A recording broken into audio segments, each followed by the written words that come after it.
Hi, my name is Gerhard Schwartner, and welcome to Selling Power TV. Today, we have the great pleasure of meeting with Michael Pedone. He is the founder and CEO of salesbuzz.com. Welcome, Michael. Hi, nice to see you again, Garrett.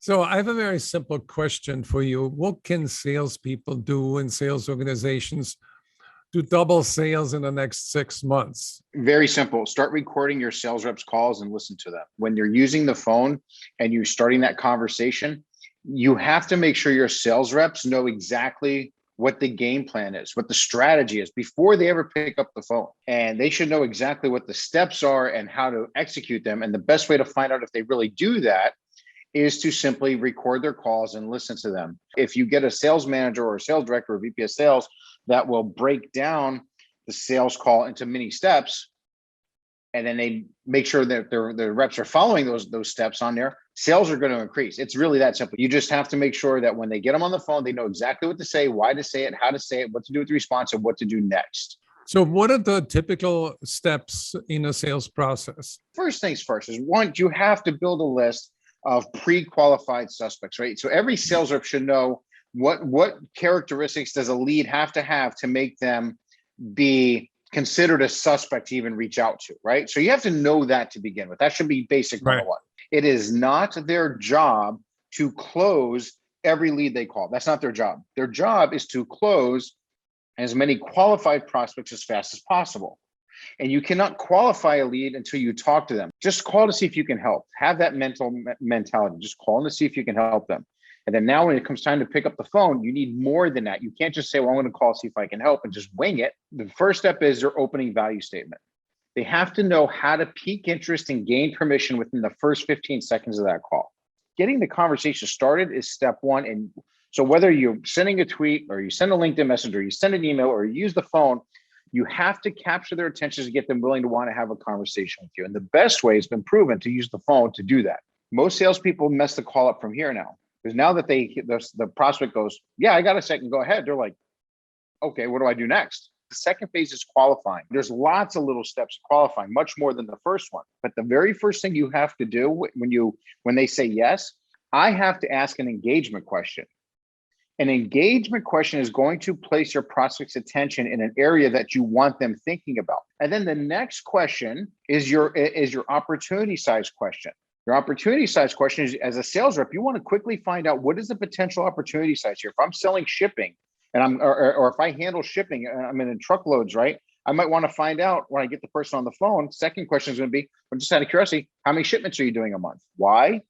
Because you want to ask a couple of questions that are going to uncover if a problem exists. You could say they're doing this, they're doing that, they're doing a combination, or they're not doing anything, they're doing this. It doesn't matter how you answer. We're engaged now in a sales conversation. The guard is down, your ears are up, we're communicating. And now the third question is where it gets to the pain point. See, you as a sales rep, the reason why you have to build that ICP list, you should know what the top 2 or 3 problems that they would have to have in order for them to be interested in your solution. They might not recognize the problem at first. That's why they're a cold lead. But I also know that if I'm going to increase my chances of them wanting to go to that next step or learn more about what we can do and have a chance of earning their business, I got to get them to recognize a problem. So once I get problem recognition, right, I want to make sure that I have to identify who this person is as a decision maker.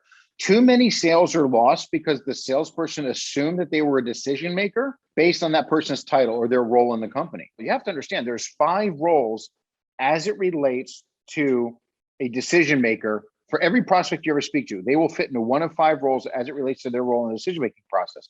They're either the ultimate decision maker, they're part of the decision-making team, they're an influencer, they're an end user, or they're an info gatherer. The bottom 2 have no power whatsoever. I got problem recognition, I identified their role, they're the right person to be speaking to, and the time frame's right. If I get that far, I should have a really good idea of what their problem is, and I should know my solution well enough to know that what the bottom number is going to be and what the top number is going to be. Then I could say to somebody, right before I do the presentation or I hand it off to somebody to do a demo, I could say, well, listen, before we go any further, it sounds like you're a really good fit for what we have to offer to help you solve X, Y, Z. Typically, our price range is going to be anywhere between $500 and $5,000. My question to you is, if you really love what we have to offer and you decide you want to move forward with it, is that doable for you? Is that within your price range? Right. And now they can only say three things: yes, no, or maybe. So, but then when the qualifying is done, if they're the right person and is ready to set the demo or the presentation or what have you, whether you handle the sale from A to Z or you have to hand it off, you have to do a presentation. But the presentation, there is definitely a way to do a presentation where you have these, what I call tie downs and check-ins, to make sure they're with you. And you have to sharpen your listening skills to make sure that they're on point, and what to do if they sound off a little bit so that you can get them back on point. And then once that happens, you learn some of those presentation skills. Then you have to do a step that almost nobody knows exists in the sales process, and it's called closing on solution concept. You have to do this before you go for a close. So if I'm doing a presentation, I'm giving my tie downs, I'm getting green lights, or I get a yellow or red and I handle it, and it turns green, I keep going. And when I'm getting ready I'm ending the presentation, one of the things I want to ask is, listen, I know I'm throwing a lot at you, Gerhard, but let me just ask you this. I mean, what do you like best about what you've heard so far? When you're off that call and the manager comes over and says, hey, that call sounded great, where are we? The salesperson is going to be able to do this, and this, and this is what happens next. The right steps in the sales process. And it's really just getting back to basics, but I'm just shocked at how many salespeople, even if it's like 5-10 years, don't have the back to basics down.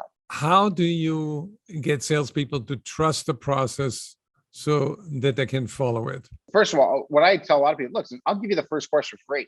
Just take the first course. It'll show you how to create an opening value statement. What I hear is hey, we're getting more people wanting to take our calls and do, they're saying yes. We don't know what to do next. When you show somebody that something and you explain the right way, and it's solid, rock solid advice, and they use it and it's being successful, then they're all in. Well, thank you, Michael, for educating us. Where can people find more? Salesbuzz.com. Awesome. Thank you.